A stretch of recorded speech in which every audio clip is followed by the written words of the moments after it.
খুবই স্বাভাবিক, কারণ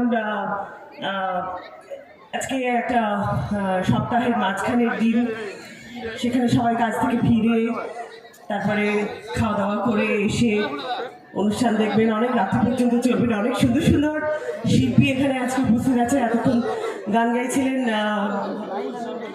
অপর্ণা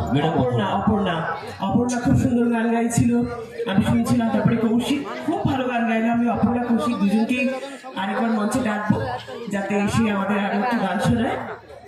আর আমাদের মিউজিশিয়ান ভাইরা তো সন্ধ্যে থেকেই আজকে দারুণ দারুণ সহযোগিতা করছেন সকলের সাথে। আর আমাদের অ্যাঙ্কার ভাইও খুব মজা করছেন, কালো চশমা পরে সবাইকে আনন্দ দিচ্ছেন। তো ভালো লাগছে আমাদের অ্যাঙ্কার ভাইকে? হ্যাঁ, একটু বলো কেমন লাগছে, একটু জোরে বলো, তাহলে ও আর একটু উৎসাহিত বোধ করবে। কি একদম, আপনি আসছেন মানে উৎসাহ ভাব হবে না। হ্যাঁ, তো তুমি কিছু বলো।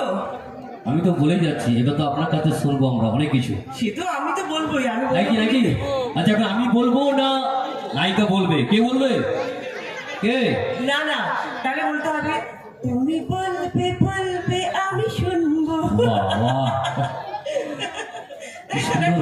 গান তো কি মনে পড়ে যায়। ছোলা মুড়ি খাবো, ফুচকা খাবো, আর উঠোনে বসবো না, বাগানে বসে গানটি করবো, তাই তো নাকি? আসলে তোমায় বলতে বলছি কেন বলো তো, কারণ এই নতুন নতুন সিজন চেঞ্জে মানে কলকাতায় তো রীতিমতো গরম পড়ে গেছে। আমার যেটা এখানে এসে ভালো লাগছে সেটা হচ্ছে